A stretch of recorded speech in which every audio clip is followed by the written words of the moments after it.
मित्रो, आजच्या भागामध्ये आपण आठवणीविषयी बोलणार आहोत. काही आठवणी ह्या अडवणाऱ्या असतात, काही आठवणी ह्या घडवणाऱ्या असतात, काही आठवणी ह्या सडवणाऱ्या असतात. तर काही आठवणी सुखाच्या असतात, काही आठवणी दुःखाच्या असतात, काही आठवणी संघर्षाच्या असतात, काही आठवणी यशाच्या असतात, काही आठवणी अपयशाच्या असतात. तर ह्या सगळ्या वेगवेगळ्या प्रकारच्या आठवणी मनात बाळगून माणूस जगत असतो. आठवणीचा दर्जा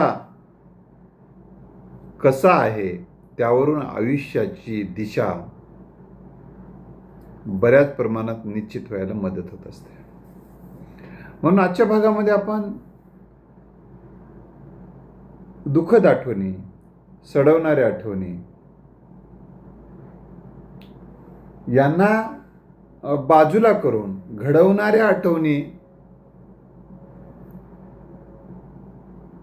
आयुष्य समृद्ध करणाऱ्या आठवणी जतन करणं आणि आपल्याही जीवनामध्ये तशा आठवणी आपण निर्माण करणं इतरांसाठी कसे महत्त्वपूर्ण ठरते हे देखील आपण बघणार आहोत.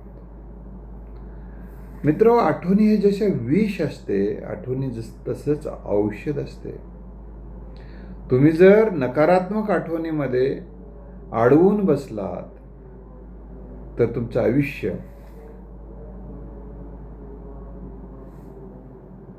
हे वेदनेचा विषय होऊन बसते आणि आयुष्य सडून जाते.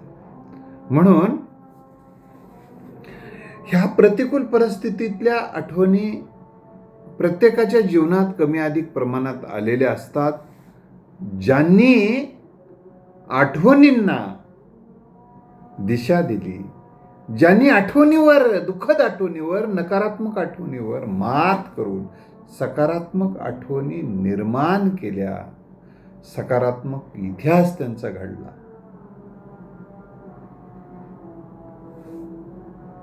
तर मित्र, तुमच्याविषयीच्या जगातल्या तुमच्याविषयी जगाने, समाजाने कोणत्या आठवणी लक्षात ठेवाव्यात याचंही आत्मपरीक्षण करणं गरजेचं असतं. काही जणांचा मृत्यू होतो, मृत्यू तर सगळ्यांचाच होतो, पण काही जणांचा मृत्यू झाला की बरं झालं, पिढा गेली, असं जर सज्जनाला वाटत असेल तर हे आपल्या आयुष्याचं अपयश आहे. दुर्जनाला बरं झालं, पिढा गेली असं वाटत असेल तर या दुर्जनावर तुम्ही जे वॉच ठेवत होतात, दुर्जनांना तुम्ही दिशा देत होतात, दुर्जनांना तुम्ही घडवत होतात, दुर्जनांच्या वाईट कृत्याला पायबंद घालत होतात आणि त्यांना आता रान मोकळं झालं म्हणून ते बरं झालं, पिढा गेली असं तुम्हाला जर कोणी म्हणत असेल तर ते तुमचं अपयश असत नाही, हे तुमचं यश असते. आता तुकाराम मुंडे साहेब सध्या या भेसळ, अन्नातील भेसळ म्हणजे जीवनातील भेसळ, अन्नातील भेसळ म्हणजे जगण्यातील, जीवनातील भेसळ आहे. त्या भेसळ करणाऱ्यांना पायबंद घालत आहेत. काही जण म्हणत आहेत हे कधी जाते की पिढ्या, आपले अवैध धंदे आपल्याला कसे पुन्हा वैभवानं करता येतील असं त्यांना वाटायला लागलेलं आहे. हे मुंडे साहेबांचे यश आहे आणि सज्जनांना वाटायला लागले की मुंडे साहेब त्याच पदावर कायम राहावे, नव्हे तर ते मुख्यमंत्री व्हावेत. हे मुंडे साहेबांचे यश आहे, लक्षात ठेवा. तर म्हणून मी जे सांगत होतो, जगाने तुम्हाला का आणि काय म्हणून लक्षात ठेवावे हाही प्रश्न स्वतःला विचारल्यानंतर माणूस आत्मपरीक्षण करायला लागतो आणि ह्या आत्मपरीक्षणातून माणसाला स्वतःच्या चुका, स्वतःचे दोष दिसायला लागतात आणि या कारणासाठी मला नको, तर या कारणासाठी जगाने मला लक्षात ठेवायला पाहिजे. आता काही जणांना याच्या निरोप समारंभाच्या संदर्भानं सेवापूर्तीच्या संदर्भानं, वाढदिवसाच्या निमित्तानं किंवा त्यांच्या अमृत महोत्सवाच्या निमित्तानं किंवा त्या जगाचा कायम निरोप घेतल्यानंतर काही जण तुम्हाला सांगतात त्यांच्याबद्दल काही लिहा, किंवा उद्या तुमच्याबद्दल सांगणार आहेत समजा, असं ठरवा की तुमच्याबद्दल लिहायला सांगितलं जाईल, तुमच्याबद्दल बोलायला सांगितलं जाईल. तर तुमच्याबद्दल लोकांनी काय बोलावं, तुमच्याबद्दल लोकांनी काय लिहावं? जरी बळबळ जरी लिहायचं झालं तरी काय लिहावं त्यांनी? तर त्याच्यातून प्रेरणादायी असं काही लिहिता यावं, शिकण्यासारखं काहीतरी लिहिता यावं, किंवा तुमच्या त्यागाची, तुमच्या कार्याची आठवण जर त्यांनी लिहिली तर इतरांना हृदय हेलावलं जाईल. अशा काही आठवणी निर्माण होतील का लिहिल्या तर? सगळ्यांच्या जीवनात नाही, जगाच्या जीवनात नाही, 4-2 माणसाच्या असं म्हणतोय मी. सगळ्यांच्या जगासाठी जगाने डोळ्यातून अश्रू गाळावेत असं काही सगळेजण असू शकत नाही, पण 4-2 लोकांच्या तरी डोळ्यात अश्रू समाजातील, कुटुंबातले रडतील थोडा वेळ.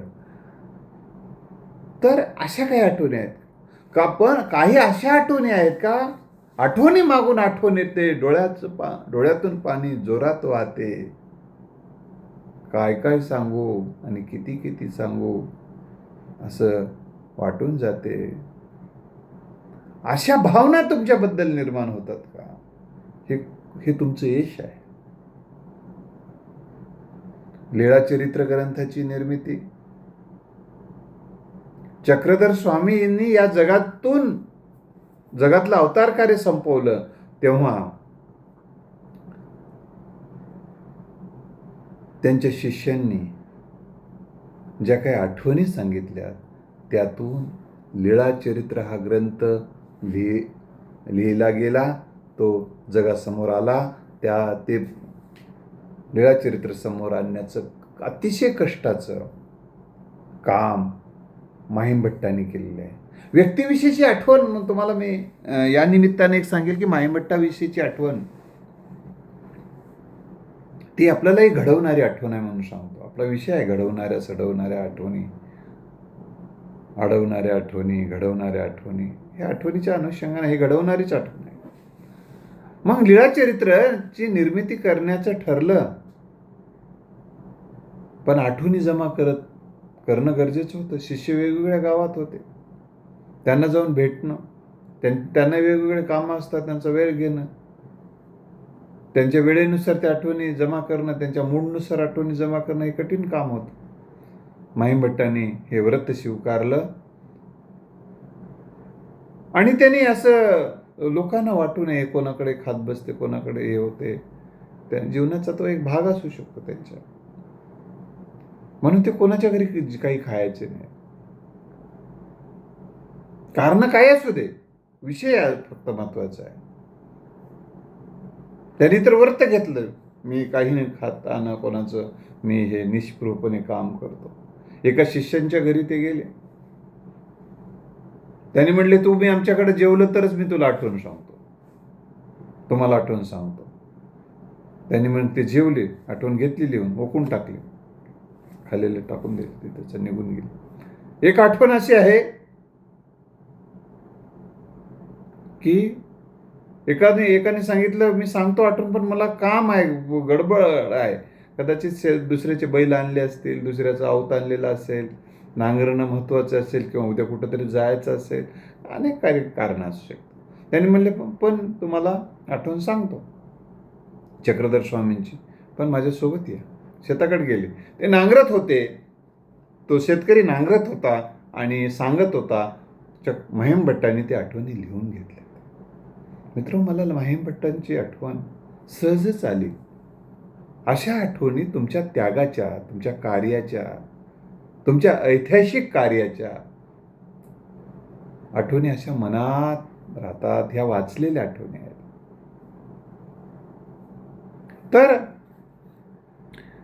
तुमच्या विचाराला, तुमच्या कृतीला, तुमच्या ध्येयाला दिशा देणाऱ्या आठवणी तुम्ही जतन केल्या पाहिजे इतरांच्या, आणि तशा तुमच्या जीवनातून इतरांच्या विचारांना, इतरांच्या कृतीला, इतरांच्या ध्येयाला दिशा देणाऱ्या आठवणी असल्या पाहिजे. तुमच्या आणि इतरांच्या तुम्ही बाळगल्या पाहिजे आणि त्या तुम्ही निर्माण केल्या पाहिजे. तशा महापुरुषाच्या जीवनातल्या महापुरुषांचे विचार, महापुरुषांचं जगणं तुमच्या विचारांना, तुमच्या कृतीला, ध्येयाला दिशा देतात. पण त्यांच्याच जगण्यावर किती दिवस जगायचं? आपणही प्रत्येकाने काही आठवणी तयार करायच्या ना. तर मित्रो, इतरांच्या ज्या काही आठवणी आहेत ते तुमच्या मनात आहेत, त्या तुमच्या विचारांना, तुमच्या कृतींना, तुमच्या ध्येयाला, तुमच्या गोलला दिशा देणाऱ्या जर आठवणी असतील तर त्या तुमच्या घडवणाऱ्या आठवणी असतील. आणि दिशाहीन करणाऱ्या आठवणी तुम्ही जर घेऊन जगत असाल तर त्या तुम्हाला सडवणाऱ्या आठवणी आहेत, ही गोष्ट लक्षात ठेवा. म्हणून सडवणाऱ्या आठवणींना बाजूला करून घडवणाऱ्या आठवणींना सोबत घेत आणि घडत आणि घडवत आयुष्य जगणं हे प्रेरणादायी आठवणी तयार करणं आहे. घडताना आणि घडवताना खूप काही भोगावं लागतं. कधी कधी भाकरीसारखं तव्यावर भाजावं लागतं. भाजलेलं बरं असतं, भट्टीतून निघाल्याशिवाय सोन्याला मोल नसतं.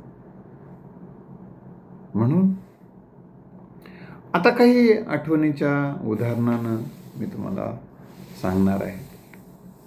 तुम्हालाही तशा आठवणी तयार करता येते का बघा. काही उदाहरणं देणार आणि ते महापुरुष या जगातून निघून गेले, त्या व्यक्ती या जगातून निघेल्या, पण त्या आठवणी आहेत. तशा आठवणी काही तुम्हाला तयार करता येतील का, ज्या घडवणाऱ्या आहेत, स्वतःला आणि इतरांना पण घडवण्यासाठी मदत करणाऱ्या आहेत. कारण माणूस ह्या जगातून निघून जाणार आहे. आज असणारा माणूस उद्या निघून जाणार आहे. आज असणारं शरीर जाणार आहे. आपण निर्माण केलेल्या वस्तू आपल्या हातून जाणार आहेत. हे सगळं जग आपल्या हातून जाणार आहे. पण जगाच्या हाती आपण काय ठेवून जाणार आहोत? प्रत्येकजण एखादं बांधलेलं घर, काही पैसे ठेवून, काही पिढ्यानपिढ्या आलेली शेती ठेवून किंवा आपण शेती घेतलेली ठेवून लोक कुटुंबाच्याच हातात देऊन निघून जातात. आणि मग त्यांना कुटुंबच काही दिवस आठवणीत ठेवते. पण जी माणसं विचार समाजाला देऊन जातात, ग्रंथ समाजाला देऊन जातात, सामाजिक काही उपक्रम समाजाला देऊन जातात, समाजहिताच्या गोष्टी करून जातात, त्या माणसांना जग लक्षात ठेवते. मग ते इतिहासाच्या पानापानात आणि जनतेच्या मनामनात ते आपल्याला भेटत राहतात. मग त्यांच्याच पुण्यतिथ्या, त्यांच्याच जयंत्या समाज स्वइच्छेने करत असतो. त्यांनी काही पेमेंट देत नाहीत तुम्हाला, करा बाबा माझी जयंती म्हणून. तर माणूस निघून जातो, पण त्यांचं लेखन, त्यांचं प्रबोधन, त्यांचं समाजोपयोगी कार्य जेव्हा लोकांच्या मनात, इतिहासाच्या पानात राहते, या जगण्याला मरावे परी कीर्तिरूपे उरावे असं म्हणतात.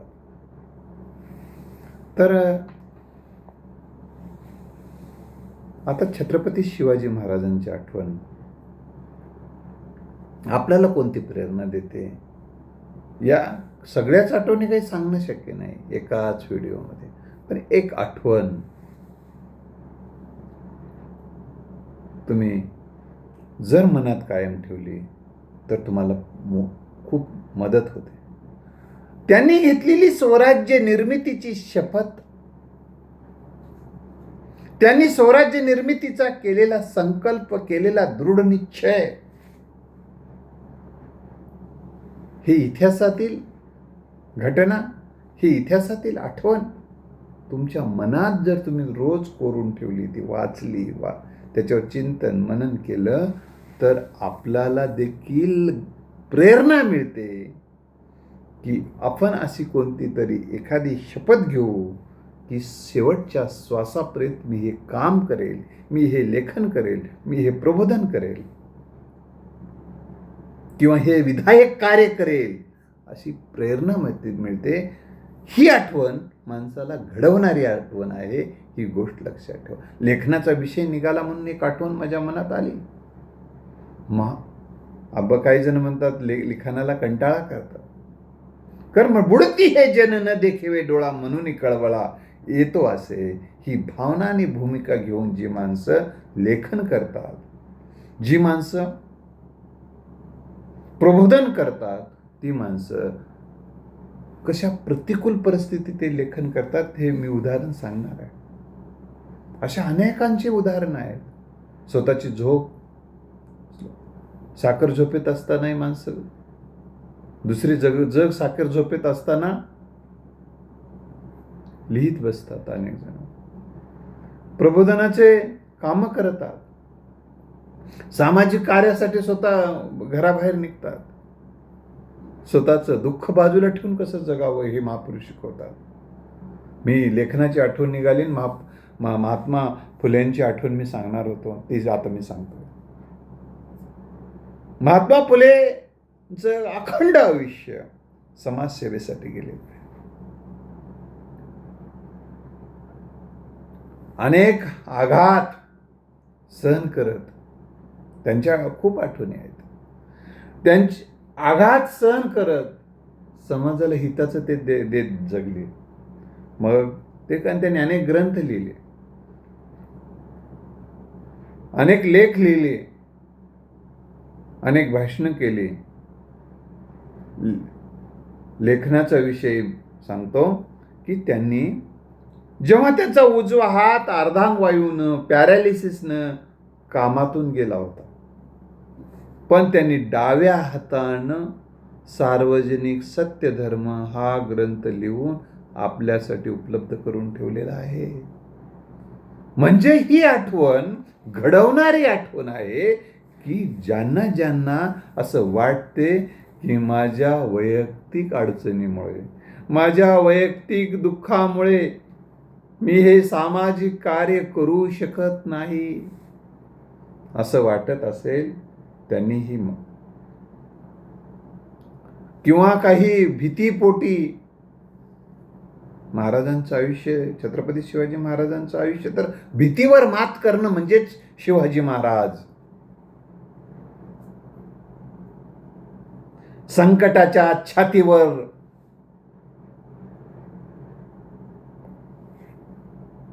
मात करून यशाला हाती घेणं म्हणजे शिवाजी महाराज. ही आठवण आहे त्यांची. तर वैयक्तिक दुःखामुळे, वैयक्तिक अडचणीमुळे महापुरुषांना, समाजिक कार्य करणाऱ्या विचारवंतांना, समाजसुधारकांना अनेकांच्या आयुष्यामध्ये ह्या वैयक्तिक अडचणी नव्हत्या का? वैयक्तिक दुःख नव्हतं का? सगळं होतं.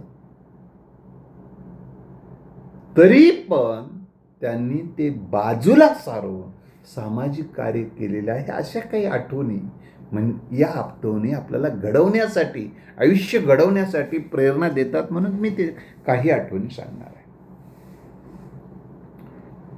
आता गाडगेबाबांची एक आठवण आहे. गाडगेबाबांचा मुलगा, गाडगेबाबांच्या मुलाचा मृत्यू झाल्याची घटना सांगण्यात आली. गाडगेबाबा कीर्तन करत होते, त्यांना तार आली. तेव्हा त्यांनी सांगितलं, ऐसे गेले कोठ्यानकोठी काय रडू एकट्यासाठी. आणि सामाजिक कार्य पुढे ठेवलं त्यांनी अखंडित चालू. महामानव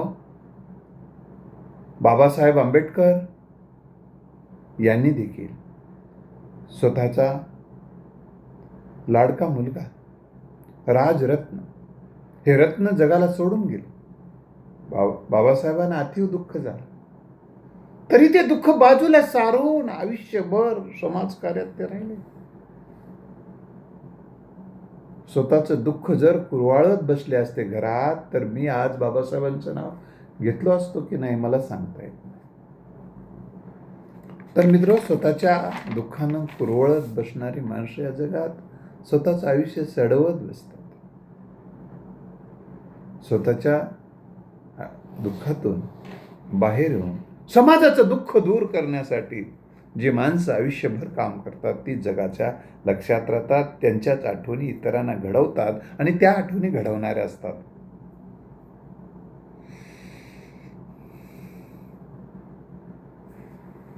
आता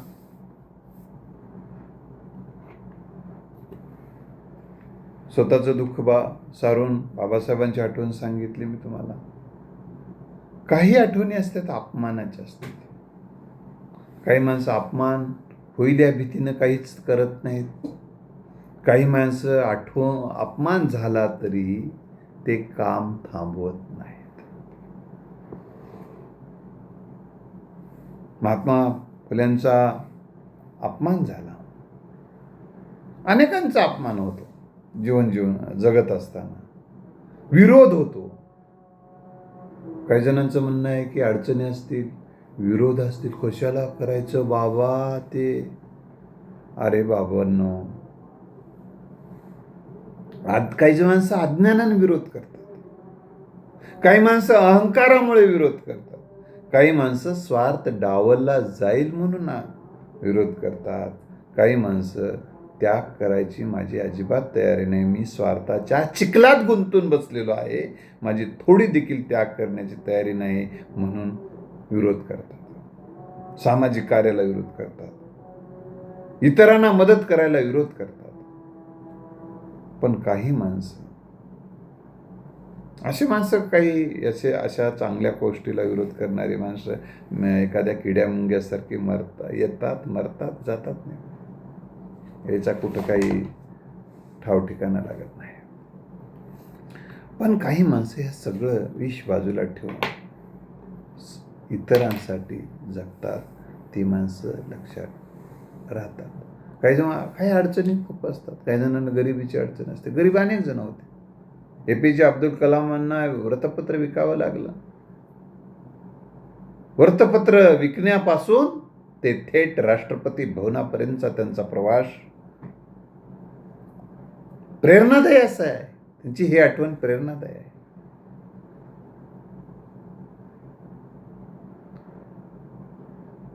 साहित्य सम्राट अण्णाभाऊ साठे यांना पैसे नव्हते मुंबईला जाण्यासाठी, रोजगारासाठी. तर वाटेगाव ते मुंबईपर्यंत त्यांनी पायी प्रवास करत गेले.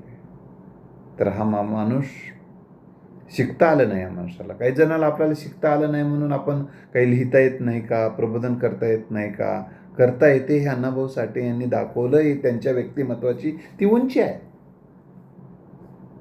मग त्यांनी त्यांच्या लेखनामुळे, त्यांच्या प्रबोधनामुळे, त्यांच्या सामाजिक कार्यामुळे प्रभावित होऊन रशियाने त्यांना बोलवलं.